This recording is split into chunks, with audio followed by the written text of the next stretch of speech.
کی تکمیل. رہنے دو، یہ تو رہنے دو، اسٹول ہے. تو دعوت اللہ کے چھوڑ دینے کا گناہ نماز چھوڑ دینے کے گناہ سے زیادہ بڑا. اور میرے بزرگوں، دور صحابہ میں مسلمان کو 3 چیزیں دی گئی تھی جس کی وجہ سے یہ بادشاہ بن کر کے جی رہا تھا. ایک تو انفرادی دعوت، دوسرے آپس کی اجتماعیت، تیسرے اتباع سنت. تیسرے کیا؟ اتباع سنت. اتباع سنت دعوت میں بھی، اتباع سنت عبادت میں بھی، اور اتباع سنت اپنی بشری ضرورت کے پورا کرنے میں. اگر کوئی شخص استنجے خانے میں بیٹھا ہوا تھا اور وہاں بیٹھے ہوئے اسے یہ خیال آ گیا کہ میرا یہ رخ قبلے کی جانب ہے،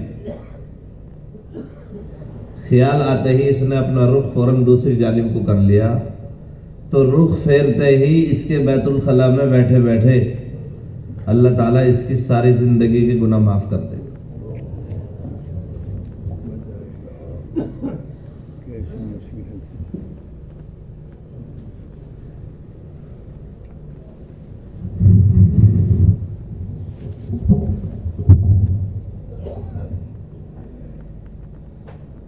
میرے بزرگوں، دوستو، انبیاء علیہم الصلوات و تسلیمات غم کا موقع ہو، خوشی کا موقع ہو، ہر حال میں دعوت کو مقدم رکھتے تھے، اس لیے کہ انبیاء علیہم الصلوات و تسلیمات یہ جانتے ہیں کہ ان کے پاس میں اللہ کی مدد کو قریب کرنے کا بس یہی ایک ذریعہ ہے، انفرادی دعوت.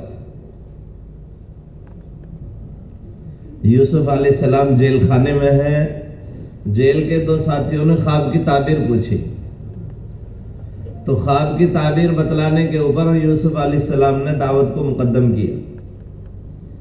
فرمایا یا صاحب السجن اارباب متفرقون خیر ام اللہ الواحد القہار، کہ اے میرے جیل کے دونوں ساتھیوں، ذرا یہ تو بتاؤ کہ چند متفرق معبود زیادہ بہتر ہیں یا ایک واحد قہار اللہ زیادہ بہتر؟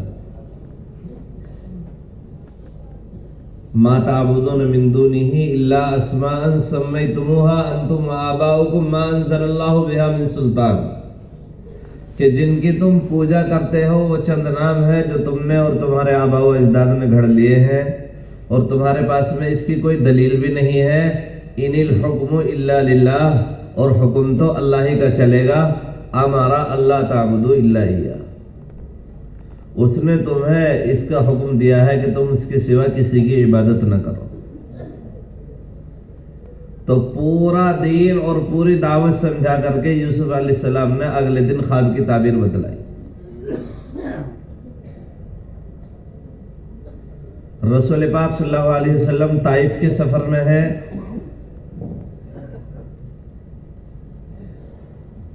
جوتیاں خون سے بھری ہوئی ہیں، جسم مبارک سے خون بہ رہا ہے، لیکن اس کے باوجود آپ صلی اللہ علیہ وسلم نے انفرادی دعوت کو ترک نہیں کیا.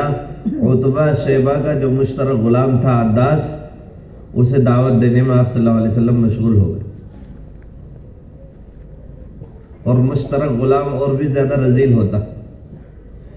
تو اپنی سطح کے لوگوں کو دعوت دینے میں نبوت کی لائن کی اذیتیں نہیں ہیں، بلکہ اپنی سطح سے نیچے اتر کر دعوت دینے میں نبوت کی لائن کی اذیتیں. جو 2 آدمیوں کا غلام ہو وہ اور بھی زیادہ کم درجے کا ہوتا، اسے دعوت دینے میں آپ صلی اللہ علیہ وسلم مشغول ہو گئے. اور یہاں پہاڑوں کا فرشتہ بھی موجود، سمندر کا فرشتہ بھی موجود ہے، لیکن اس کے باوجود مدد کے لیے میکائیل علیہ السلام اتر آئے کہ نبی جی اگر آپ حکم دیں تو میں دونوں جانب کے پہاڑوں کو ملا دوں، جبل قبیس اور جبل احمر درمیان میں یہ سب کچل جائے. تو جو انفرادی دعوت آپس کی اجتماعیت اور اتباع سنت پر ہوگا، 3 طریقے سے اللہ اس کی مدد فرمائے گا. رعب کے ذریعے، فرشتوں کے نزول کے ذریعے اور تسخیر عالم کے ذریعے۔ کائے کے ذریعے مدد ہوگی؟ رعب کے ذریعے، فرشتوں کے نزول کے ذریعے اور تسخیر عالم کے ذریعے۔ تو میکائیل علیہ السلام مدد کے لیے اتر رہے۔ میرے بزرگ و دوستو، آج مسلمان نے اجتماعی طور پر ان اعمال کو چھوڑا ہے جس کی وجہ سے آسمان سے فرشتے میدان میں اتر کر مشرکین کو قتل کیا کرتے تھے۔ یہ دھوکہ لگا ہے مسلمان کو کہ دین اسلام کی وجہ سے قتال، دین اسلام کی وجہ سے قتال نہیں ہے بلکہ قتال کی وجہ سے قتال ہے۔ تو یہ دھوکہ لگا ہے مسلمان کو کہ دین اسلام کی وجہ سے قتال، دین اسلام کی وجہ سے قتال نہیں ہے بلکہ قتال کی وجہ سے قتال۔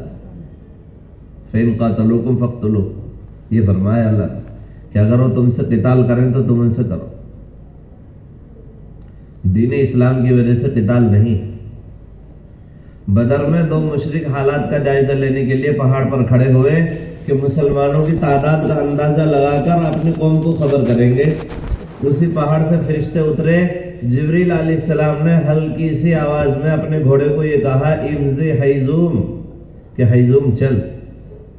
جبریل علیہ السلام کے گھوڑے کا نام ہے حیزوم، کہ حیزوم چل۔ زیادہ زور کی بھی آواز نہیں تھی، وہ ہلکی سی آواز تھی۔ دونوں مشرکوں نے وہ آواز سنی، ایک کی تو وہیں چیخ نکلی، فوراً مر گیا، دوسرا بے ہوش ہو گیا، وہ بعد میں مرا۔ تو انفرادی دعوت، آپس کی اجتماعیت، اتباع سنت پر جو بھی مسلمان ہوگا یہ بادشاہ بن کر کے جیے گا۔ کیسے بن کے جیے گا؟ اور تین طریقے سے اللہ تعالیٰ اس کی مدد فرمائے گا، رعب کے ذریعے، فرشتوں کے نزول کے ذریعے اور تسخیر عالم کے ذریعے۔ اور میرے بزرگوں، حضرت ابو بکر صدیق رضی اللہ عنہ فرماتے تھے کہ جو قوم امر بالمعروف اور نہی عن المنکر کو ترک کر دے، اللہ تعالیٰ اسے رسوا اور ذلیل کیے بغیر نہیں رہتا۔ علی رضی اللہ عنہ فرماتے تھے کہ دعوت کا کام کرنے سے موت کا وقت قریب نہیں آتا اور اللہ کے یہاں سے جو روزی ملنی ہوتی ہے اس میں کمی نہیں آتی۔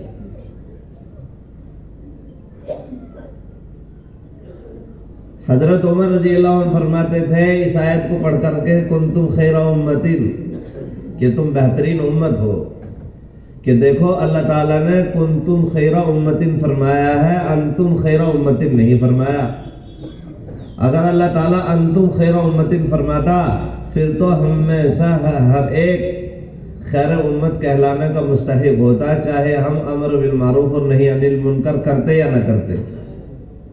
لیکن اللہ نے کنتم خیر امت فرمایا ہے، قید لگائی ہے خیر امت ہونے کے لیے امر بالمعروف اور نہی عن المنکر، کہ اگر تم امر بالمعروف اور نہی عن المنکر نہیں کرو گے تو تم خیر امت کہلانے کے حقدار نہیں۔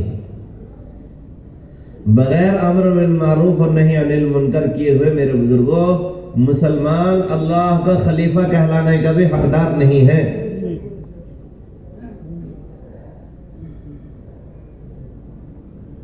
اور بعض صحابہ فرماتے ہیں کہ جس دل سے امر بالمعروف اور نہی عن المنکر نکل جائے وہ دل الٹی ہنڈیا کے مانند ہے۔ بعض صحابہ فرماتے کہ وہ دل الٹے توے کے مانند ہے، بعض صحابہ فرماتے کہ وہ دل الٹے تھیلے کے مانند۔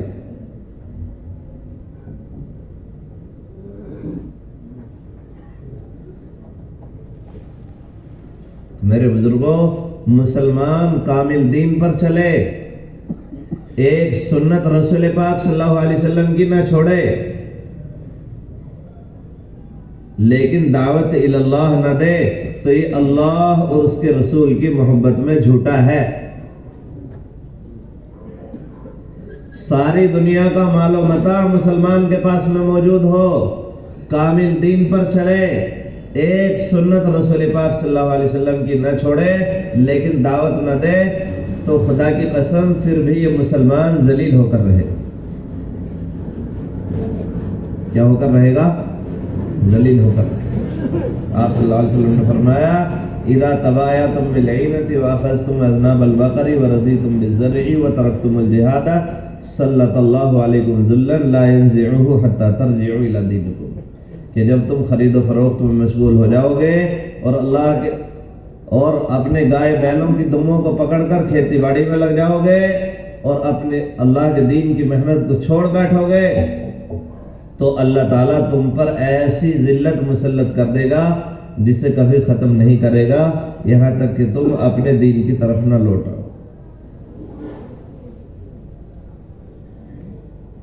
تو میرے بزرگوں، سب سے بڑی قوت دفاعی مسلمان کے پاس میں دعوت اللہ ہے۔ کیا ہے؟ دعوت اللہ۔ دعوت بھی اپنے اندر اتمام چاہتی ہے اور عبادت بھی اپنے اندر اتمام چاہتی ہے۔ جب بدن کے اعضاء کا دعوت اور عبادت کے لیے استعمال کیا جاتا ہے تو اللہ تعالیٰ بدن کے اعضاء کی عمر بڑھا دیتا ہے۔ آدمی کو موت آ رہی 70 سال میں، 80 سال میں، 60 سال میں، لیکن بدن کے اس کے بعد اعضاء کو موت آ گئی 30 سال میں، 40 سال میں، 35 سال میں، اور مرے بعد مرا۔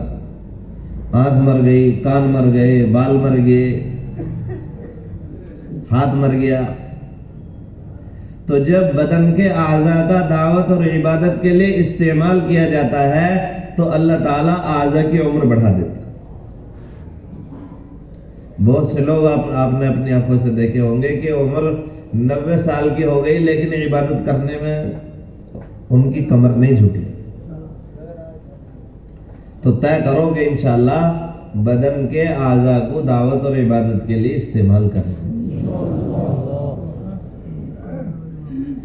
بدن کے اعضاء اللہ نے پیدا اس لیے کیے ہیں کہ اللہ کی عبادت میں اور دعوت دینے میں تھکائے جائیں، اور جب انہیں کسی اور چیز کے لیے استعمال کیا جاتا ہے تو اللہ تعالیٰ اس عضو کی بیماری میں اسے مبتلا کر دیتا ہے۔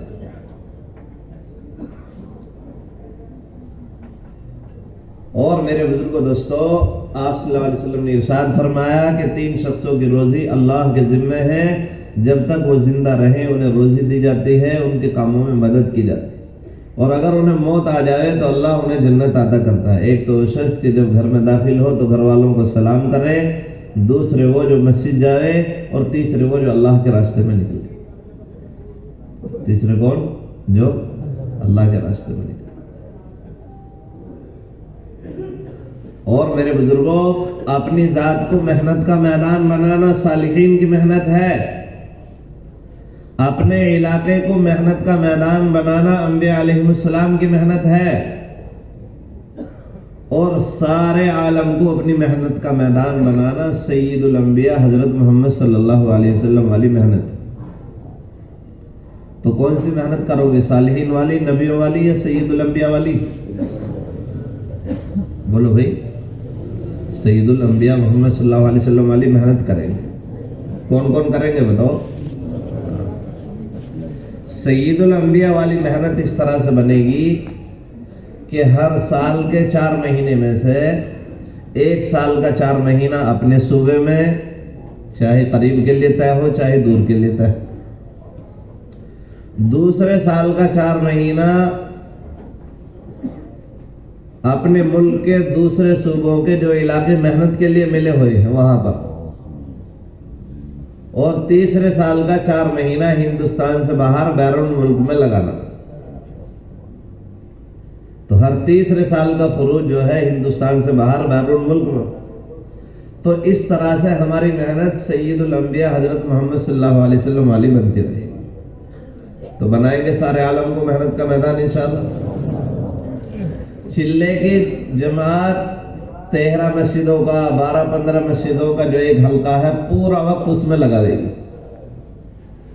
اور 3 چلے کی جماعت 3 حلقوں میں کام کرے گی۔ یہ نہیں کہ ایک چلہ اس ضلع میں، دوسرے چلہ دوسرے ضلع میں، تیسرا چلہ تیسرے ضلع میں۔ ہمارے کام میں مرور کوئی چیز نہیں ہے کہ گزرتے رہو، تو کریں گے نا اسی طرح انشاءاللہ۔ یہ سب کے لیے طے ہے نظام الدین سے، 3 چلے کی جماعت 3 حلقوں میں کام کرے گی، اور ایک چلے کی جماعت ایک حلقے میں کام کریں گے نا اسی طرح انشاءاللہ. اور میرے بھائی دوستو، تعقیب الجیوش والی محنت کرنی ہے. تعقیب الجیوش والی محنت یہ ہے کہ پے در پہ لگاتار جماعتیں بھیجیں. یہ کیا ڈبل مائک بولنے لگا؟ یہ کو چالو کرا دیو تو بند کرو. یہ کو سادی آواز کافی ہے میرے لیے.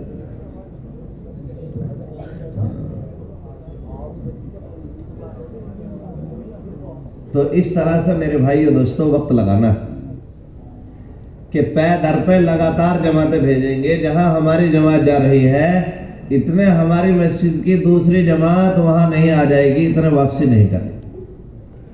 تو کریں گے محنت انشاءاللہ. تو کام صحابہ کے مشابہ اس طرح ہوگا کہ صحابہ رضی اللہ عنہم اتنے ان کی دوسری جماعت وہاں نہ پہنچ جائے، اتنے پہلے جماعت واپس نہیں آتی تھی. تو کریں گے اس طرح محنت انشاءاللہ. اور میرے بزرگوں دوستوں، ہو یہ رہا ہے کہ مردوں کی جماعت ہے تو مردوں پہ محنت کر رہی ہے، مستورات کی جماعت ہے مستورات پہ محنت کر رہی ہے. جماعت میں علماء زیادہ ہیں تو علماء پہ محنت، ڈاکٹر انجینئر جماعت میں زیادہ ہیں تو ڈاکٹر اور انجینئروں پہ زیادہ محنت. تو اس طرح سے طبقاتی محنت بن جاتی ہے. باعتبار امت کی یہ محنت نہیں.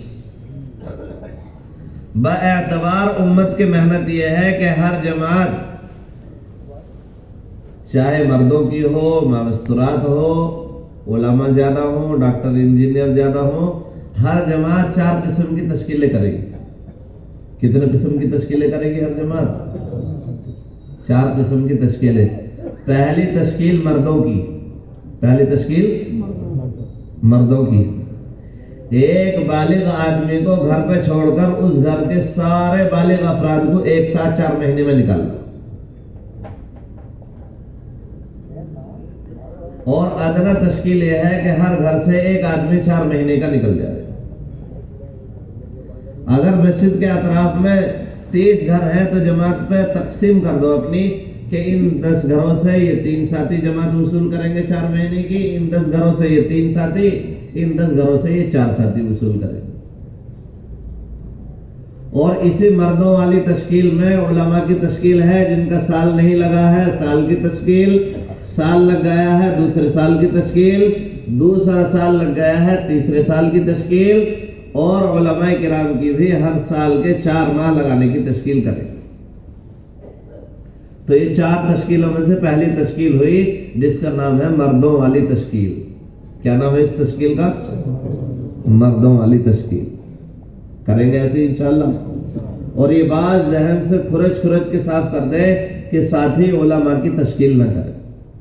علماء کی تشکیل کریں گے ساتھی ادب احترام سے ان کے سامنے ہر تقاضا رکھیں گے کہ جی یہ دوسرے سال کی جماعت جا رہی ہے، ملکوں کا حال ان کے سامنے رکھیں، اس میں آپ کی ضرورت ہے. یہ 3 دن کی جماعت تیار بیٹھی ہے، اس میں آپ کی ضرورت ہے. 4 مہینے کی جماعت ہے، اس میں آپ کی ضرورت ہے. کریں گے ایسے انشاءاللہ. اپنے سارے تقاضے علماء کے سامنے رکھتے کہ نہیں رکھتے؟ اور بڑا تقاضا رکھنے میں جو ہے جان چراتے ہیں اپنی. تو ہماری جماعت میں چاہے عالم ہو یا نہ ہو لیکن ہر جماعت جو ہے اس کامل تشکیل کو کرے گی جسے مردوں والی تشکیل کہتے ہیں. ٹھیک ہے انشاءاللہ. ایک بالغ آدمی کو گھر پہ چھوڑ کے اس گھر کے سارے بالغ افراد کو ایک ساتھ 4 مہینے میں نکالنا. اور ادنا تشکیل یہ ہے کہ ہر گھر سے ایک آدمی 4 مہینے کا نکل جائے. اور اسی مردوں والی تشکیل میں علماء کی تشکیل پہلے سال کی، دوسرے کی، تیسرے کی، اور علماء کرام کی بھی ہر سال کے 4 مہینے کی تشکیل کریں گے انشاءاللہ. دوسری تشکیل مستورات کی ہے مردوں کے راستے سے. 3 دن، عشرہ، چلہ، 2 ماہ. ٹھیک ہے انشاءاللہ. اور تیسری تشکیل نوجوانوں کی ہے، اس میں عربی طلبہ، عصری طلبہ. عصری طلبہ کے مہینے میں 3 دن لگوائیں گے. اگر 3 دن کی چھٹی ایک ساتھ مل جائے، 2 چھٹی ایک ساتھ مل رہی ہیں تو جو 2 چھٹی ایک ساتھ، 1 چھٹی الگ کر کے. اور ایسا بھی نہیں ہے تو ہر ہفتے جو ان کی چھٹی ہوتی ہے 4 چھٹیاں بیٹھ رہی ہیں مہینے میں تو ان میں سے 3 24 گھنٹے کر کے لگوائیں گے. اور پرانے ساتھی اس میں ساتھ میں رہیں. ٹھیک ہے انشاءاللہ. اور عربی طلبہ کے ہر ہفتے کی 24 گھنٹے کی تشکیل کریں گے اس طرح انشاءاللہ. حضرت مولانا یوسف صاحب رحمۃ اللہ علیہ فرماتے تھے کہ آج آدمی نے اپنی اولاد کے ساتھ میں جانوروں کا سا معاملہ کیا ہوا ہے. جانور کو بھی پالتا ہے کام نکالنے کے لیے اور اولاد کو بھی پال رہا ہے کام نکالنے کے لیے. آج تک آپ نے کسی آدمی کو نہیں سنا ہوگا کہ ہمارے یہاں بھینس کا بچہ پیدا ہوا ہے, گھوڑے کا بچہ پیدا ہوا ہے, اسے کتنے وقت کی جماعت میں بھیجنا ہے, کون سے اسکول یا مدرسے میں اس کا داخلہ کرانا ہے. کرتا ہے کوئی مشورہ؟ کیوں نہیں کرتا؟ اس لیے کہ جانور. پھر اسے کھلا پلا کیوں رہا ہے؟ اس لیے کھلا رہا ہے کہ یہ بڑا ہو جائے گا, اس سے اپنا کام نکالنا. تو بالکل ٹھیک اسی طرح کا معاملہ آج آدمی نے اپنی اولاد کے ساتھ میں کیا ہوا ہے کہ گھر کا, دکان کا, کھیت کا, جیسے ہی اس سے کام نکل جائے اب اسے آزاد چھوڑ دیتا ہے. جانور کی طرح یہ نماز چھوڑے, شراب پیے, جوا کھیلنے کے اڈوں پہ بیٹھے, اس کی تعلیم تربیت کی اسے کوئی فکر نہیں. تو ان کی اولادوں کی بھی فکر جماعت کے ساتھیوں کو ہی کریں گے انشاءاللہ. اور کم و بیش وقت کی چھٹیوں کی تشکیل عربی طلبہ کی بھی, عصری طلبہ کی بھی. اور چوتھی تشکیل جو ہر جماعت کو کرنی ہے, ہر گھر پر 5 اعمال کے ساتھ میں تعلیم قائم کرانی. کریں گے انشاءاللہ. تو اس طرح سے محنت با اعتبار امت کی ہوگی, ورنہ تو طبقاتی محنت بن کے رہ جائے. اور میرے بھائیو دوستو, دعوت بھی اپنے اندر اتمام چاہتی ہے, عبادت بھی اپنے اندر اتمام چاہتی ہے. عبادت کا اتمام تو یہ ہے کہ جب آدمی عبادت کرنے کے لیے کھڑا ہو تو اللہ کے ہر غیر سے کٹ کر ایک اللہ کی طرف یکسو ہو جائے, اور جب دعوت کے کام کے لیے نکلے تو سارے کاموں سے کٹ کر کے اس کام میں یکسو ہو جائے. مثال سے بات اچھی طرح سے سمجھ میں آ جاتی ہے. حضرت یوشع بن نون علیہ السلام کی قوم میں بڑی تعداد لوگوں کی مرتد ہو گئی. انہیں دعوت دینے کے لیے ایک جماعت بنائی. تو جماعت کو اکٹھا کر کے 3 اعلان کیے کہ جس آدمی نے حاملہ اونٹنیاں خرید لی ہیں اور انہوں نے ابھی بچے نہیں دیے, وہ آدمی ہماری جماعت میں نہ جائے. جس آدمی نے نکاح کر لیا ہے اور رخصتی ابھی نہیں کی, وہ آدمی ہماری جماعت میں نہ جائے. جس آدمی نے گھر کی دیواریں کھڑی کر لی ہیں اور چھت ابھی نہیں ڈالی, وہ آدمی ہماری جماعت میں نہ جائے. ان 3 قسم کے لوگوں کو نکال کر یوسف بن نون علیہ السلام نے اپنی جماعت سے الگ کر دیا. اور کیوں کیا انہوں نے ایسا؟ اس لیے کہ انبیاء علیہم الصلوات و تسلیمات یہ جانتے ہیں کہ جب تک بندہ اپنے کام میں یکسو نہیں ہوگا تو اللہ کی طرف سے آنے والی مدد کے لیے یہ مخل ہوگا. جماعت کے اور ساتھیوں پر جو مدد آنی ہے وہ بھی اس کی بے فکری کی وجہ سے روکی رہی. تو ان 3 قسم کے لوگوں کو نکال کے اپنی جماعت سے الگ کر دیا. اس کے بعد میں جماعت لے کے نکلے. تو میرے بھائی اور دوستو, ادھر انہیں جب سمجھانا شروع کیا تو وہ لوگ مقابلے پہ آ گئے. اب اگر عصر کی نماز میں لگے, عصر کی نماز کا وقت ہو گیا, عصر کی نماز میں لگے تو ادھر دشمن حملہ کر دے گا, اور اگر یہاں جمے رہے تو عصر کی نماز گئی. اور محدثین نے 3 حدیثیں پورے حدیث کے ذخیرے میں سے ایسی چنی ہے جس کی وجہ سے آدمی کی ساری زندگی کے نیک اعمال برباد ہو جاتے. جو عصر کی نماز جان بوجھ کر بغیر عذر کے قضا کر دے, چھوڑ دے ہوئے نہیں, صرف قضا کر دے. اور عذر کا کیا مطلب؟ صرف ایک عذر ہے کہ عصر کی نماز کے وقت میں یہ سوتا رہ گیا. حدیث میں ہے النوم سلطان, کہ نیند بادشاہ. نیند کیا ہے؟ بادشاہ. تو عصر کی نماز جاگے ہوئے ہونے کی حالت میں یہ قضا کر دے تو نیند عذر ہے. نیند کیا ہے؟ عذر. جاگے ہوئے ہونے کی حالت میں یہ عصر کی نماز قضا کر دے تو اس سے اس کی ساری زندگی کے نیک اعمال برباد ہو جاتے. دوسری حدیث ہے کہ جو کسی پاک دامن عورت پر تہمت لگا دے تو اس سے اس کی 100 سال کی عبادتیں برباد ہو جاتی. اور تیسری حدیث ہے کہ جو اللہ کے راستے میں نکل کر مسلمانوں کا راستہ تنگ کر دے یا بند کر دے تو اس سے بھی اس کی زندگی کے نیک اعمال برباد ہو جاتے ہیں. اللہ کو اس کے دین کی محنت کی کوئی ضرورت نہیں.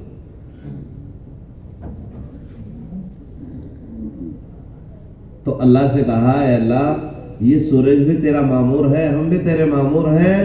سورج تو نے ہمارے لیے بنایا ہے, ہم تیرے لیے ہیں. جب تک ہم انہیں سمجھا کر فارغ نہ ہو جائیں سورج کو ہمارے لیے روک دیا جائے. تو اللہ نے سورج کو روک دیا. جب ادھر سے فارغ ہو گئے تو آدھا وقت میں نماز پڑھی, اس کے بعد سورج غروب ہوا, حالانکہ سورج کو پہلا غروب ہونا تھا. تو میرے بزرگوں دوستوں یہ کہتے ہیں ہم پہلے گشت میں دوسرے گشت میں اپنی ملاقاتوں میں کہ یہ کام تسخیر عالم کا نسخہ. تو تسخیر عالم کب ہو؟ تسخیر عالم کے لیے 3 شرطیں ہیں. ایک تو آدمی رواج کے خلاف چلے, دوسرے ماحول کے خلاف چلے, تیسرے کام کو اپنا مقتدا اور امام بناوے. کام کرنے والوں کو اپنا مقتدا اور امام نہ بناوے, اس لیے کہ زندہ آدمی کا اعتبار نہیں یہ کب فتنے میں مبتلا ہو جائے. زندہ آدمی کا کوئی اعتبار نہیں ہے یہ کب فتنے میں مبتلا ہو جائے. تو ان 3 شرطوں کے ساتھ میں تسخیر عالم ہوگا. اور کیسے حالت میں ہوگا کہ جب اللہ تعالیٰ یہ دیکھ لیتا ہے کہ میرے بندے پر دعوت اور عبادت دونوں کا جمع کرنا دشوار ہو رہا ہے, اور میرے بندے کی طلب یہ ہے کہ دونوں مجھے پوری کرنی. دونوں کیا کرنی ہے؟ پوری کرنی ہے. دعوت بھی پوری کرنی ہے اور عبادت بھی. لیکن میرے بندے پر دونوں کو جمع کرنا دشوار ہو رہا ہے. تو فوراً اللہ تعالیٰ عالم کے نظام کو تابع کر کے اس کے حوالے کر دیتا. کیا کر دیتا ہے؟ حوالے کر دیتا.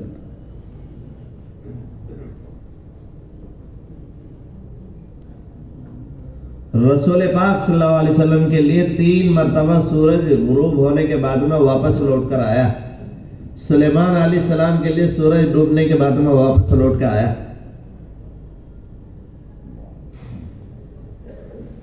تو اس لیے میرے بھائی اور دوستو یہ ہے دعوت کا اہتمام کہ جب دعوت کے کام کے لیے نکلے تو سارے کاموں سے کٹ کے اس کام میں یکسو ہو جائے.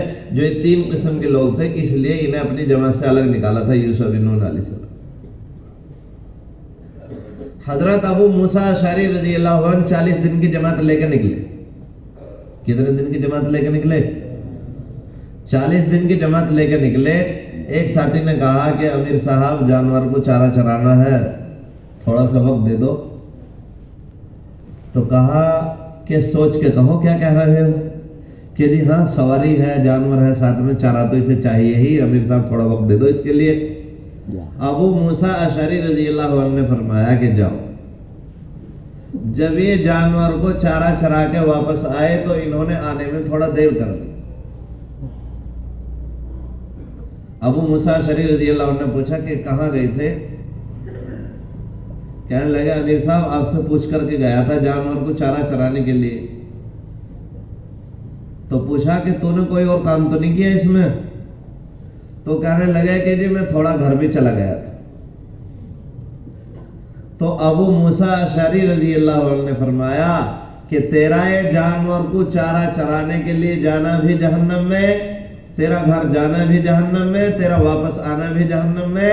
اور فرمایا استعنف 40 کہ اپنے 40 دن دوبارہ سے شروع کرو. اپنے 40 دن دوبارہ سے شروع کرو تو دوبارہ سے لگو.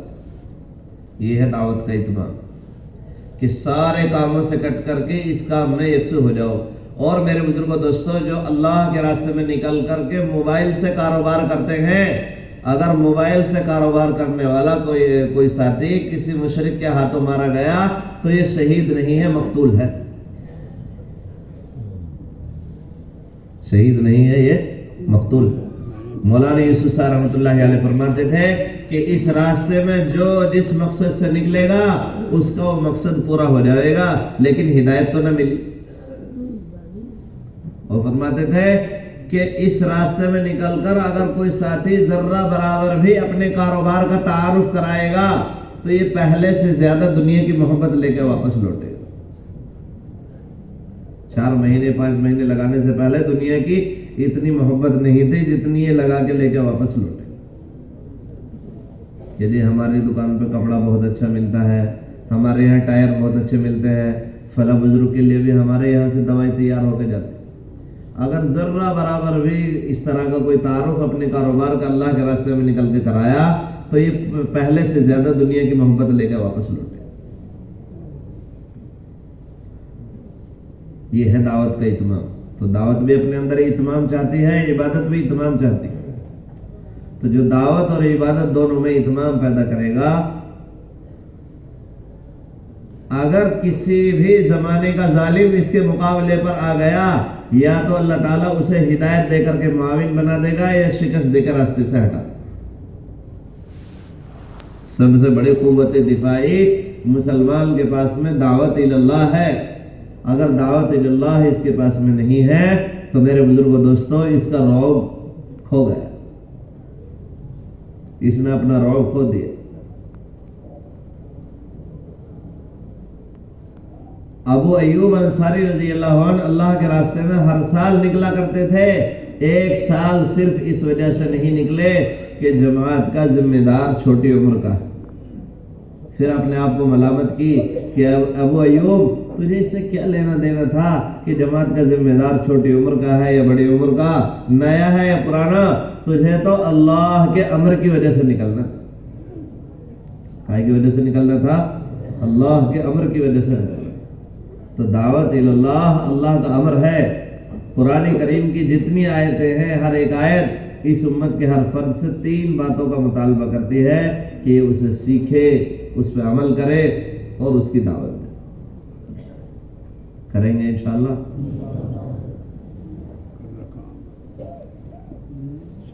اور میرے بزرگوں دوستوں، آپس کی اجتماعیت ہے۔ ایک تو انفرادی دعوت، دوسرے آپس کی اجتماعیت۔ اور آپس کی اجتماعیت کا یہ مطلب نہیں ہے کہ ہر ساتھی پہ ایک سا بیان کرنا آ جائے، بلکہ آپس کی اجتماعیت کا مطلب یہ ہے کہ امیر کی طرف سے جو فیصلہ ہو گیا ہے اس کی تنفیذ میں اپنی پوری صلاحیت لگا دو، چاہے تمہیں جو حالات جھیلنے پڑے، لیکن اس کو نافذ کر کے ہی رہیں گے۔ کریں گے نا انشاءاللہ؟ ہاں، یاد رکھو میرے بزرگوں، مداہن کے ذریعے اللہ اپنے دین کی حفاظت نہیں کرائے گا۔ مداہن کے ذریعے اللہ اپنے دین کی حفاظت نہیں کرائے گا۔ مداہن کون ہے؟ جو حق بات کو چھپا لے وہ مداہن ہے۔ اور کس وجہ سے مداہنت کرتا ہے یہ؟ اپنی عزت کو بچانے کے لیے یا اپنے عہدے کو بچانے کے لیے یا مال کے لالچ میں حق بات کو چھپا لے، اسے مداہن کرے۔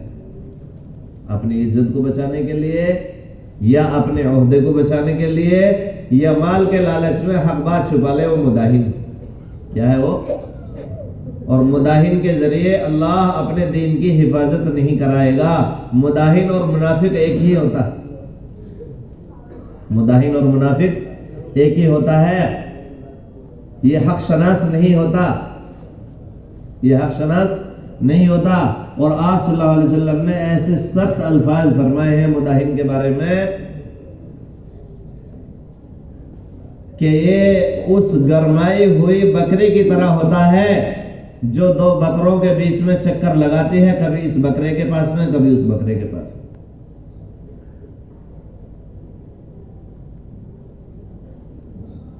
اور میرے بزرگوں دوستوں، جن ساتھیوں کی رائےوں کا مشورے میں اعتبار کیا جاتا ہے ان کی خاموشی بھی مداہنت، ان کی خاموشی بھی کیا ہے؟ مداہنت۔ یہ کام اللہ کا ہے، اللہ کو اس کام سے محبت ہے۔ جو اس میں خیانت کرے گا اللہ اسے سمجھے گا، اللہ اسے سمجھے گا۔ اور خیانت 2 طرح کی ہے، ایک تو بات کو نہ پہنچانا، دوسرے بات کو بدل کے پہنچانا۔ اور یاد رکھو میرے بزرگوں دوستو، عالم ہونا کوئی دلیل نہیں ہے کہ فلاں صاحب تو بڑے عالم ہیں وہ یہ کہہ رہے ہیں. صحابی ہونا دلیل، صحابی ہونا دلیل ہے. عالم ہونا کوئی دلیل نہیں ہے کہ فلاں صاحب تو بڑے عالم ہیں وہ یہ کہہ رہے ہیں. کام کے 3 اصول ہیں، قال اللہ، قال الرسول، وما فعلت الصحابہ. اللہ نے کیا فرمایا، نبی نے کیا فرمایا، اور صحابہ رضی اللہ عنہم نے کس طرح کیا. منصوص، مأثور اور صحابہ رضی اللہ عنہم کا معمول. جو چیز منصوص ہے یا مأثور ہے، یہ صحابہ رضی اللہ عنہم کے معمول میں ہے، اس کا انکار آدمی کو گمراہی میں پہنچا دے. میرے بزرگوں، دوستو، نہ جاننا ہی جہل نہیں ہے، بلکہ غلط جاننا اس سے زیادہ بڑا جہل ہے. حضرت مولانا یوسف صاحب رحمۃ اللہ علیہ فرماتے تھے کہ جو آدمی بکرے کو نہیں جانتا اسے سمجھانا آسان ہے کہ یہ بکرا ہے، لیکن جس آدمی نے گدھے کو بکرا جانا ہے اسے سمجھانا مشکل. اسے سمجھانا کیا ہے؟ مشکل. اور میرے بزرگوں، دوستو، اللہ کا حکم سمجھ کے کام کرنا ہے، امانت داری کے ساتھ میں کام کرنا ہے. جو تنگ حالات میں کام نہیں کریں گے، اچھے حالات میں اللہ ان سے کام نہیں لے. جو تنگ حالات میں کام نہیں کرے گا، اچھے حالات میں اللہ اس سے کام نہیں لے. اور میرے بزرگوں، دوستو، چلتے ہوئے تو بہت سارے ساتھی دکھائی دیتے ہیں کام میں، لیکن کام کے لیے انتخاب ہوتا ہے اللہ کی طرف سے. کیا ہوتا ہے؟ انتخاب ہوتا ہے. اتنے اللہ تعالیٰ نبیوں والی تکالیف سے نہیں گزارے گا، اتنے اللہ تعالیٰ کسی ساتھی کا اس کام کے لیے انتخاب نہیں کرے گا. نبیوں والی تکالیف سے اللہ تعالیٰ گزارے گا. تعجب کرتا ہے ساتھی کہ میں کسی کو ستا بھی نہیں رہا، ساری اچھی اچھی بات بتا رہا ہوں، حق پہ چل رہا ہوں، کسی کی تنہائی میں بھی میں برائی نہیں کرتا، لیکن اس کے باوجود مجھے اتنا ستایا جا رہا. تو حضرت نے فرمایا کہ اس وقت میں یہ سوچ لے ساتھی کہ اور سے وہ کام بھی تو نہیں لیا جا رہا جو تجھ سے لیا جا رہا. داعی تو وہ ہے جو اللہ سے بھی شکایت نہ کرے، چہ جائے کہ بندوں کی بندوں سے شکایت. جب اللہ سے بھی شکایت کی گنجائش نہیں تو بندوں کی بندوں سے شکایت کی گنجائش کہاں ہو سکتی. اور میرے بزرگوں، دوستو، یہ مقبولیت کی علامت نہیں ہے کہ کسی پہ اچھا بیان کرنا آ گیا، اچھی بات کرنی آ گئی. حضرت مولانا الیاس صاحب رحمۃ اللہ علیہ فرماتے تھے کہ بیان کا درجہ تو ہمارے کام میں صرف اور صرف اتنا ہے جتنا وزن زبان کا بدن میں ہے. کہ 60-65 کلو وزن کا بدن ہے، 100 گرام کی زبان ہے، تو 100 گرام وزن کا 65 کلو وزن کے سامنے کچھ اٹھتا اٹھاتا نہیں. اصل کیا ہے کہ بدن کے سارے اعضاء کو اللہ کی اطاعت پر ڈالیں گے نا انشاءاللہ، اللہ کی اطاعت پر ڈالنا. مشہور ہونا اور ہے، مقبول ہونا اور ہے. بعض مرتبہ آدمی کو اپنی شہرت سے دھوکہ لگ جاتا ہے. حالانکہ حدیث میں ہے ان اللہ یؤید دینہ بالرجل الفاسق، کہ اللہ تعالیٰ اپنے دین کی تائید فاسق آدمی سے بھی کرا دیتا. اللہ تعالیٰ اپنے دین کی تائید فاسق آدمی سے بھی کرا دیتا. اور میرے بزرگوں، دوستوں، مقبولیت اور شہرت میں اتنا فرق ہے کہ شہرت زمین سے اٹھتی ہے، آسمان کی طرف سر سے اونچی بھی نہیں جاتی، اور مقبولیت آسمان سے اترتی ہے اور ساری مخلوق کے دل میں ڈال دی جاتی ہے.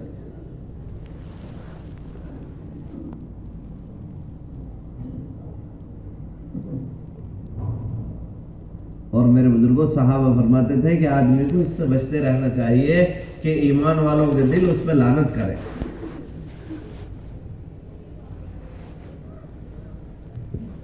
تو دوسرے صحابے نے پوچھا کہ جی ایسا کب ہوتا ہے؟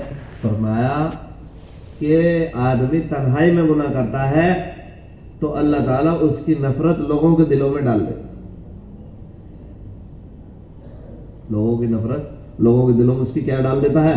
نفرت ڈال دیتا. تو امانت داری سے کریں گے بھائی انشاءاللہ. اور میرے بزرگوں دوستوں، جیسے مردوں کے کام کی اہمیت ہے ایسے ہی مستورات کے کام کی اہمیت ہے۔ اس حدیث کا اس کے علاوہ اور کوئی مطلب ہی نہیں۔ آپ صلی اللہ علیہ وسلم نے فرمایا، بیٹی تیرے ابا کا لایا ہوا یہ دین ہر کچے پکے مکان میں داخل ہو کر رہے گا۔ اس حدیث کا اس کے علاوہ اور کوئی مطلب نہیں کہ ہر گھر میں مستورات کی جماعت داخل ہو جائے۔ اس حدیث کا اس کے علاوہ اور کوئی مطلب نہیں۔ بیٹی تیرے ابا کا لایا ہوا یہ دین ہر کچے پکے مکان میں داخل ہو کر رہے گا۔ اس حدیث کا صرف اور صرف مطلب یہ ہے کہ ہر گھر میں مستورات کی جماعت داخل ہو جائے۔ جس گھر میں 3 کمرے ہوں گے وہاں جماعت ٹھہرائیں گے۔ جس گھر کے صحن میں بھی کسی کے مکان کی چھت میں سے نگاہ نہ پہنچے وہاں جماعت ٹھہرائیں گے۔ جس گھر میں بیت الخلا موجود ہوگی وہاں جماعت ٹھہرائیں گے۔ یہ نظام الدین کی شرطیں نہیں ہیں، یہ تو ارتداد کی شرطیں ہیں۔ کائے کی شرطیں ہیں؟ کہ گھروں سے ارتداد ختم نہ ہو، اس لیے ہے یہ شرط۔ یہ اپنی گھڑی ہوئی شرطیں ہیں۔ نظام الدین کی بات تو یہ ہے کہ اگر کسی گھر والوں کے پاس میں اتنا تنگ گھر ہے کہ ایک ہی کمرہ ان کے پاس میں ہے، وہ بھی اتنا تنگ ہے کہ جماعت کی بہنیں پیر پھیلا کر بھی نہیں سو سکتی، پیر سکوڑ کے سوئیں گی، اس گھر میں جماعت ٹھہرانی۔ بیت الخلا کا ہونا شرط نہیں ہے۔ جس طرح ٹرین میں فارغ کرا کے لاتے ہیں، برابر کے مکان والے کے پاس بیت الخلا ہے، ان سے بات کر لیں گے کہ ہم اپنی مستورات کی ضرورت یہاں پوری کرائیں، تو ساتھ میں چلے جائیں جیسے ٹرین میں جاتے ہیں۔ اور میرے بزرگوں دوستوں، آج تک کسی جماعت کے لیے نظام الدین سے یہ نہیں کہا گیا کہ یہ اللہ کے راستے میں نکل کے کھانا نہ بناؤ۔ مستورات کی جماعت ہو، بیرون جاری ہو، اندرون جاری ہو، بلکہ وہاں کی ہدایت میں یہ بات ہے کہ مستورات اللہ کے راستے میں نکلنے سے پہلے واشنگ مشین چلا رہی تھی، کپڑے دھوتی تھی، جھاڑو لگاتی تھی، برتن مانجتی تھی، اللہ کے راستے میں نکل کے کیسے اپاہج اور لنجوں کی طرح ہاتھ پہ ہاتھ رکھ کے بیٹھ گئی کہ دوسرا بنا کے کھلا۔ ارے سمجھ میں آ رہی بڑی بات ہے؟ اور پرچی والی دعوت ہرگز کوئی جماعت قبول نہ کرے۔ پرچی والی دعوت کیا ہے؟ پرچی والی دعوت یہ ہے کہ مسجد وار جماعت نے پرچی بنا کے دے دی کہ صبح کا کھانا ان کے یہاں، ناشتہ ان کے یہاں، دوپہر کا کھانا ان کے یہاں، شام کا ان کے۔ ان دعوتوں میں آدھے سے زیادہ دعوتیں زور زبردستی کی ہوتی ہیں، موقع ہوتا نہیں، شرم حضوری میں نام لکھا لیا۔ اور یہ پرچی والی دعوتیں کھانا ایسا ہے جیسے کسی کا مال غصب کر کے کھا لیا ہو۔ جسے دعوت کرنی ہو جماعت کے ذمہ دار سے ملنے آ گئے، اگر قبول ہو جائے تو ٹھیک ہے، ورنہ کوئی بات تو کریں گے نہیں ان باتوں پہ عمل سب انشاءاللہ۔ جماعت والے میزبان ہیں، بستی والے مہمان۔ اور میرے بھائی دوستو، مستورات کی جو ہفتے واری تعلیم ہے اس میں 4 تشکیلیں۔ کتنی تشکیلیں ہیں؟ 4 تشکیل۔ پہلی تشکیل مردوں کی، ہر سال کے 4 ماہ لگانے کی۔ دوسری تشکیل مستورات کی، 3 دن سے لے کر کے 2 ماہ تک۔ اور تیسری تشکیل ہر گھر پہ 5 اعمال کے ساتھ میں تعلیم کرنے کی۔ اور چوتھی تشکیل اپنے مکان پہ جماعت ٹھہرانے کی۔ یہ باتیں مستورات تک نہیں پہنچائی جاتی۔ جب وہاں پہنچائی نہیں جاتی تو ہفتے واری تعلیم میں یہ تشکیلیں ہوتی نہیں۔ بات کرنے والے کو ہی نہیں پتا، بات کرنے والے کو ہی نہیں پتا کہ 4 تشکیلیں کرنی ہیں، تو یہ وہاں کیسے کرائے؟ تو یاد رکھیں گے کتنی تشکیلیں کرنی ہیں ہفتے واری تعلیم میں؟ 4 تشکیلیں۔ پہلی تشکیل اپنے محرموں کو ہر سال 4 مہینے میں بھیجنے کی۔ دوسری تشکیل مستورات کی، اپنے محرم کے ساتھ وقت لگانے کی۔ تیسری تشکیل ہر گھر پہ 5 اعمال کے ساتھ میں تعلیم قائم کرانے کی۔ اور چوتھی تشکیل اپنے یہاں اپنے مکان پہ کون کون بہن جماعت ٹھہرانے کو تیار۔ ایک ہفتے واری تعلیم میں ہم بات کرنے گئے، وہاں بتا رہے تھے مشورے میں وہاں کے ساتھی کہ ہمارے یہاں کوئی مکان نہیں جہاں جماعت ٹھہر جائے۔ وہاں بات کی، تشکیل کی گئی تو 8 مکان ایسے آئے ایک ہی ہفتے واری تعلیم میں کہ ہم اپنے یہاں جماعت ٹھہرانے کو تیار۔ تو جب کوئی کام کیا نہیں جائے گا تو وجود میں کیسے آئے؟ اور میرے بزرگوں دوستوں، کام کے سارے امور سے آپ کی مستورات بھی واقف ہوں۔ کوئی کمپنی آپ کو ایسے نہیں ملے گی، وہاں کے ایک ادنا سے آدمی کو پکڑ کے پوچھ لو کہ یہاں کیا کیا کام ہوتا ہے، وہ سب بتا دے۔ دربان سے بھی پوچھو گے، وہ بھی بتا دے گا یہاں یہ کام ہو رہا ہے۔ اور ہمارا ساتھی اتنے زمانے سے کام میں چل رہا ہے، اس کے بچوں کو پتہ نہیں کیا کیا کام دعوت کا ہے، مستورات کو پتہ نہیں، تو سب کو واقف کریں گے نا انشاءاللہ۔ پہلا گز، دوسرا گز، ہفتے واری تعلیم، 5 ماہ، 2 ماہ، سارے کام سے واقفیت کر۔ مسجد کی آبادی کون کون کرے گا بتاؤ؟ آپ صلی اللہ علیہ وسلم ہر ساتھی پہ ایسی گہری نگاہ رکھتے تھے۔ جب مسجد نبوی کی تعمیر ہو رہی تھی تو ایک صحابی سے گارا لے کر کے دوسرے کو دیا آپ صلی اللہ علیہ وسلم نے کہ وہ مسالہ اچھا بنا۔ وہ مسالہ کیسا بناتے ہیں؟ اچھا بنا۔ تو کام کے ہر امور سے، ہر امر سے مستورات بھی واقف کریں گے، اس کی فکر انشاءاللہ۔ اور گھر کی تعلیم 5 اعمال کے ساتھ میں پہلا عمل قرآن کریم کا سیکھنا سکھانا۔ پہلا عمل کیا ہے؟ قرآن کریم کا سیکھنا سکھانا۔ گھروں کے اندر رہ کر قرآن کریم سیکھنا فرض عین ہے۔ اگر نہیں سیکھیں گے تو گنہگار ہوں گے۔ کیا ہوں گے؟ گنہگار ہوں گے۔ اللہ کا حکم ہے وَاذْكُرْنَ مَا يُتْلَىٰ فِي بُيُوتِكُنَّ مِنْ آيَاتِ اللَّهِ وَالْحِكْمَةِ، کہ اے نبی صلی اللہ علیہ وسلم کی بیویوں، جو تمہارے گھر قرآن اور حکمت کی باتیں تلاوت کی جاتی ہیں اسے یاد کرو۔ اور آپ صلی اللہ علیہ وسلم کی بیویوں کے نتیجے میں ساری مسلمان عورتوں کو یہ حکم ہے۔ اور گھروں کے اندر قرآن کریم سیکھنے کے نتیجے میں کیا کیا صفات مسلمان مردوں اور عورتوں میں پیدا ہوں گی، وہ اس سے اگلی آیت میں اللہ نے فرمایا ان المسلمین والمسلمات والمؤمنین والمؤمنات والقانتین والقانتات والصادقین والصادقات والصابرین والصابرات والخاشعین والخاشعات والمتصدقین والمتصدقات والصائمین والصائمات والحافظین فروجهم والحافظات والذاکرین اللہ کثیرا والذاکرات،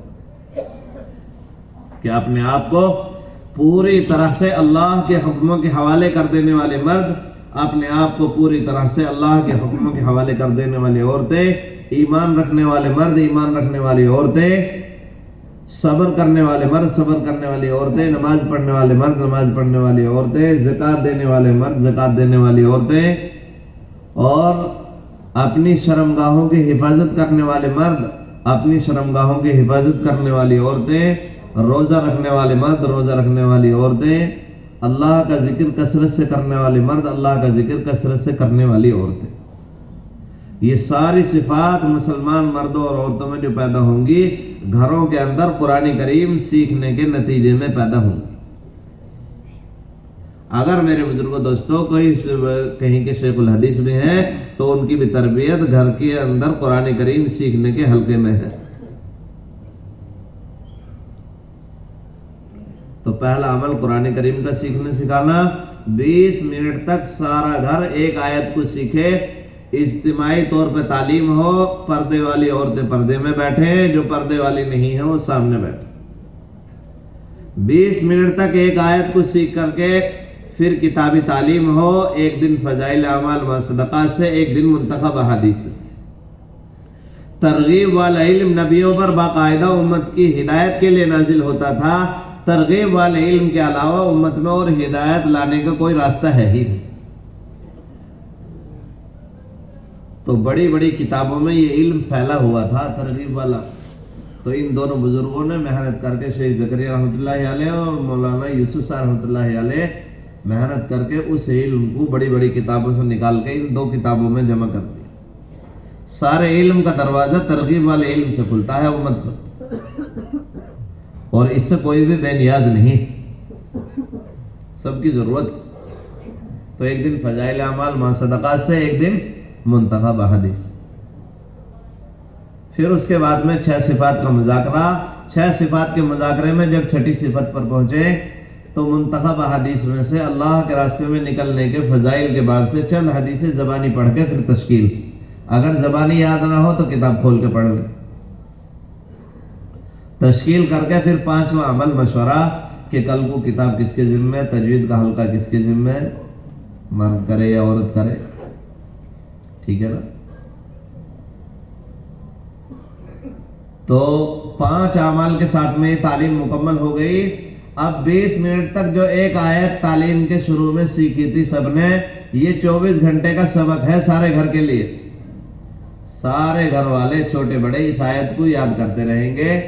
اگلے دن جب تعلیم کے لیے بیٹھیں تو سب سے پہلے اس آیت کو سن کر دیکھیں جسے کل سے اب تک یاد کر رہے تھے۔ اگر یہ آیت سب کو حفظ ہو گئی ہے تو اگلے دن دوسری آیت سیکھیں، یہ آیت حفظ نہیں ہوئی ہے تو اگلے دن بھی اسی آیت کو سیکھیں۔ کریں گے اس طرح انشاءاللہ؟ کون کون کرے گا بتاؤ؟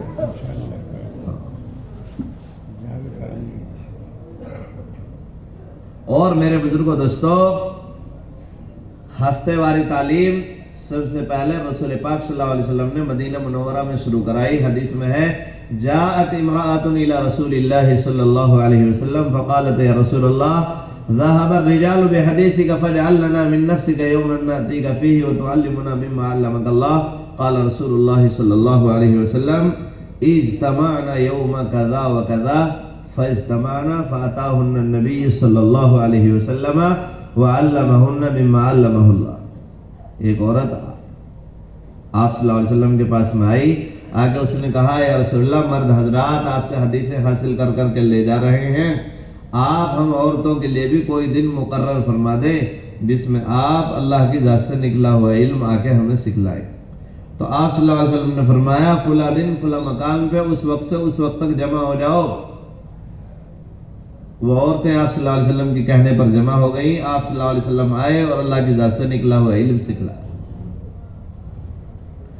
آپ صلی اللہ علیہ وسلم کی وفات کے بعد آپ صلی اللہ علیہ وسلم کی ازواج مطہرات میں سے کوئی ایک مدینہ منورہ کے کسی ایک مکان پہ عورتوں کو اکٹھا کر کے تعلیم دیتی تھی ہفتے میں ایک مرتبہ۔ تو اہتمام سے ہفتے واری تعلیم میں بھیجیں، روزانہ اس کی محنت کریں، اپنی ملاقات کی روزانہ کی ہر ملاقات میں بات کا اخیر ہفتے واری تعلیم پہ لا کے کریں، ٹھیک ہے انشاءاللہ؟ کہ فلاں دن فلاں مکان پہ اس وقت سے اس وقت تک تعلیم ہوتی ہے، اپنی مستورات کو وہاں بھی کریں گے، ایسے ہی کریں گے انشاءاللہ۔ اور میرے بھائی دوستو، آپ صلی اللہ علیہ وسلم جب عثمان رضی اللہ عنہ اپنی بیوی کو لے کر اللہ کے راستے میں نکلے تو آپ صلی اللہ علیہ وسلم نے ارشاد فرمایا کہ لوط علیہ السلام کے بعد میں عثمان سب سے پہلا آدمی ہے جو اپنی بیوی کو لے کر اللہ کے راستے میں نکلا۔ اور میرے بزرگوں دوستو، بعض صحابیات اللہ کے راستے میں 2 سال رہی، بعض صحابیات اللہ کے راستے میں 7 سال تک رہی۔ آپ صلی اللہ علیہ وسلم قرآن ڈالتے، ازواج مطہرات میں سے جن کا نام آتا انہیں لے کے اللہ کے راستے میں ساتھ میں جاتے۔ اور کسی سفر میں آپ صلی اللہ علیہ وسلم کی 2 بیویاں آپ کے ساتھ میں رہی، اور ایک سفر میں آپ صلی اللہ علیہ وسلم کی 9 کی 9 بیویاں آپ کے ساتھ رہی۔ تو میرے بزرگوں، کام کے جو اصول ہیں منصوص، مأثور اور صحابہ رضی اللہ عنہم کا معمول، نظام الدین سے بتلائے ہوئے کام کی جو مخالفت کر رہا ہے تو اس کی تنہائیاں ٹھیک نہیں ہیں۔ یہ آدمی تنہائیوں میں گناہ کرتا ہے، چاہے چھوٹے کرے یا بڑے کرے، لیکن کرتا ضرور۔ کیا کرتا ہے؟ تنہائیوں میں گناہ کرتا ہے جو وہاں کے کام کی مخالفت کر رہا ہے۔ مخالفت آدمی کو کرنی چاہیے، لیکن مخالفت کے لیے شرط یہ ہے کہ وہ چیز خلاف سنت ہو۔ جس کی آپ مخالفت کر رہے ہو تو کیا ہونی چاہیے؟ وہ خلاف سنت ہونی۔ تو وہاں کے کام کے جو اصول ہیں، اللہ نے کیا فرمایا، نبی نے کیا فرمایا، اور صحابہ رضی اللہ عنہم نے کس طرح کیا، منصوص، مأثور اور صحابہ رضی اللہ عنہم کا معمول۔ جو چیز منصوص ہے یا مأثور ہے یہ صحابہ رضی اللہ عنہم کے معمول میں ہے، اس کا انکار آدمی کو گمراہی میں پہنچاتے ہیں۔ اور میرے بھائی اور دوستو، ہر تیسرے مہینے کا خروج جو ہے اپنی مستورات کو لے کے اللہ کے راستے میں نکلنا۔ اللہ کے راستے میں پھرنا یہ اللہ کے امر کی وجہ سے ہے۔ عمر رضی اللہ عنہ فرماتے تھے کہ اگر 3 چیزیں دنیا میں نہ ہوتی تو میں دنیا میں رہنا ہی پسند نہ کرتا۔ ایک تو اللہ کی بارگاہ میں لمبے لمبے سجدے کرنا، دوسرے علم کی مجلسوں میں جم کے بیٹھنا، تیسرے اللہ کے راستے میں پھرنا۔ اور میرے بزرگوں دوستو، ہر سال کے 6 مہینے فارغ کرو، 4 مہینے مسجد کی جماعت کے ساتھ میں اور 2 مہینے مرکز نظام الدین۔ وہاں وقت نہیں لگائیں گے تو ہمیں پتہ ہی نہیں چلے گا کہ کام ہم سے کیا چاہ رہا ہے۔ مولانا یوسف صاحب رحمۃ اللہ علیہ فرماتے تھے کہ نظام الدین آیا کرو، لیکن یہاں رہنے کی نیت سے نہ آیا کرو، یہاں سے تقاضے لے کر عالم میں پھرنے کی نیت سے آیا کرو۔ یہاں سے تقاضے لے کر عالم میں پھرنے کی نیت سے آیا کرو۔ کریں گے نا بھائی اس کی فکر انشاءاللہ؟ مرکزی مقام پر جو وقت زیادہ دیتا ہے وہ عالم کو چوٹی پر سے دیکھتا ہے۔ کہاں سے دیکھتا ہے؟ چوٹی پر سے۔ آپ صلی اللہ علیہ وسلم کے پاس میں منذر بن عائذ رضی اللہ عنہ کا جب قافلہ آیا تو آپ صلی اللہ علیہ وسلم نے ان کے حال احوال لیے، ان کی بستیوں کے نام لے لے کے پوچھا، تمہارے یہاں کی بستیاں صفا، مسقر، حجر کی دوسری بستیاں، ان کا کیا حال؟ تو وہ کہنے لگے، خدا کی قسم یا رسول اللہ، آپ تو ہمارے علاقے کو ہم سے بھی زیادہ جانتے ہیں۔ حالانکہ آپ صلی اللہ علیہ وسلم گئے نہیں تھے وہاں۔ سمجھ میں آ رہی بات؟ تو کہنے لگے، خدا کی قسم یا رسول اللہ، آپ تو ہماری بستیوں کے احوال ہم سے بھی زیادہ جانتے ہیں۔ تو میرے بزرگوں، مرکزی مقام پہ وقت دینے والا عالم کو چوٹی پر سے دیکھتا، اور وہاں 2 مہینے لگانے کا مقصد خدمت نہیں ہے۔ خدمت تو ایک ضمنی چیز ہے، خدمت تو ایک ضمنی چیز ہے۔ اصل کیا ہے کہ وہاں جو کلمات بیان کیے جا رہے ہیں انہیں اپنے پاس میں محفوظ کرو اور پورے عالم میں اس کی ترجمانی کرو۔